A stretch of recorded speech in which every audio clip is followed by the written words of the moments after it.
இது விஜய் சார் வந்து 10th 12th first mark வந்தவங்களுக்கு ப்ரைஸ் தர்றாருன்னா அது அவரோட சிந்தனை. நான் 12th ஃபெயில் ஆனவங்களுக்கு நான் ஊக்கத்தொகை தரேன்னா இது என்னோட சிந்தனை. ஒவ்வொரு மனிதர்களுக்கும் ஒரு சிந்தனை வரும் இல்லையா? இப்போ நம்ம குடும்பத்தோட ஹோட்டலுக்கு போகிறோம், பெத்த பிள்ளையா இருந்தாலும் அம்மா பூரி ஆர்டர் பண்ணுறாங்க, அப்பா தோசை ஆர்டர் பண்ணுறாரு, பொண்ணு பொங்கல் ஆர்டர் பண்ணுது. என்னதான் இருந்தாலும் ஒவ்வொருவோட சிந்தனை மாறுபடும். என் சிந்தனை இந்த மாதிரிண்ணே. 12th ஃபெயில் ஆனவனுக்கு நான் ஊக்கப்படுத்தணும்னு நினைச்சேன் சார். அந்த படம் வந்து மஞ்சள் வீரம் பயங்கர ஹைப்பாக இருக்குது. வெளில போனாலும் டைட்டிலுக்கு பார்க்குற பசங்க அண்ணா எப்போ படம் ரிலீஸ், எப்போ ஆரம்பிக்க போறீன்னு கேட்டுட்டு இருக்காங்க. இது சம்பந்தமான நான் பதில் சொல்ல வேண்டிய கட்டத்தில் இருக்கிறேன். அதனால் மஞ்சள் வீரம் படத்துக்கான மீட்டிங் இன்னும் சில தினங்களில் என் பேரை அறிவிப்பேன். அந்த அப்டேட்டு ஒரு புதுமையான அப்டேட்டாக இருக்குண்ணே, யாரும் எதிர்பார்க்காத ஒரு அப்டேட்டாக இருக்குண்ணே, ஒரு ஷாக்கான நியூஸாக இருக்குண்ணே. அது எந்த ஒரு செயலும் எந்த ஒரு மனிதனும் 100% சூப்பர்னு சொல்கிற மாதிரி நிகழ்வு எதுவுமே இங்கே கிடையாது. நம்ம பார்க்குற பார்வை தான் அப்படி இருக்குது. இப்படியும் பார்க்கலாம், நம்ம அப்படியும் பார்க்கலாம். நம்ம பாசிட்டிவாக பார்ப்போமே. அவங்கள வந்து தாழ்வு மனப்பான்மையை உடைச்சி அவங்களும் வெளியில் வந்து ஊக்கத்தொகை வாங்கி அடுத்த எக்ஸாம் எதுன்னு முடிவு பண்ண கூட சில பேர்ட்ட பொருளாதாரம் இல்லாமல் இருக்குது. அவங்களுக்கு பணம் கொடுத்து அவங்க எக்ஸாம் எழுதி நல்ல இடத்துக்கு வரணுமே, அந்த ஒரு எண்ணத்துக்காகண்ணே.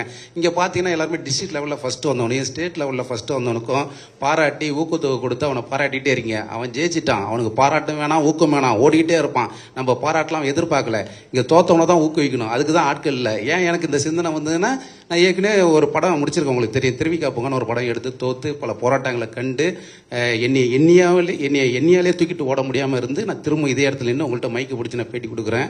அந்த வழி என்னன்னு எனக்கு தெரியல. இன்னைக்கு நான் 2வது படம் மஞ்சள் வீரன் பண்ணிட்டு இருக்கிறேன். எனக்கு தானே அந்த சிந்தனை வந்து தோத்தவனை கொஞ்சம் வெளிச்சத்துக்கு காட்டணுன்ற சிந்தனை இல்லை. டிடிஎஃப் வாசன் தான் பைக் வீல திரும்ப தூக்க போறாருன்னு.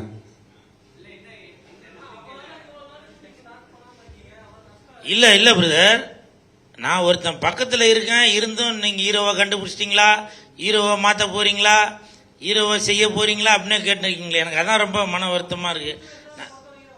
அது நான் சொல்ல மாட்டேன் டேரக்டர். ஆனா கூல் சுரேஷ் அண்ணன் இடத்துல இருந்து பக்கத்தில் பார்த்தா நானும் உட்காந்துருக்கேன். அப்புறம் என்னைய வச்சுட்டு நீங்க ஹீரோவை மாற்ற போறீங்களா தூக்க போறீங்களா கேட்டா எனக்கும் தானே வலிக்கும்.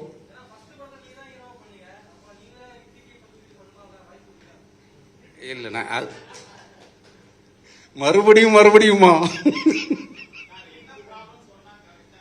ஆனால் இந்த மஞ்சள் வீரனுக்காக ஒரு மிகப்பெரிய அப்டேட்டு, மிகப்பெரிய ஃபிளாஷ் நியூஸ் போடுற அளவுக்கு ஒரு செய்தி ஒன்று இருக்குண்ணே.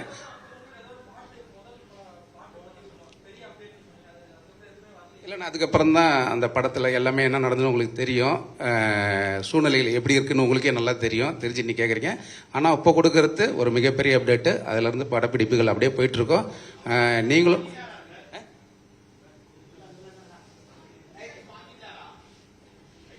தம்பிங்களா? தம்பி கார் ஓட்டுறது தான் எல்எல்ஆர் வாங்கிட்டாருண்ணே. அது 6 மாதம் வேலிடிட்டி, பக்கத்தில் டிரைவர் வச்சுக்கிட்டு ஓட்டலாம். 6 மாதம் கழிச்சு கார் லைசன்ஸ் வாங்கிட்டார், எல்எல்ஆர் வாங்கிட்டார் காருக்கு மட்டும்.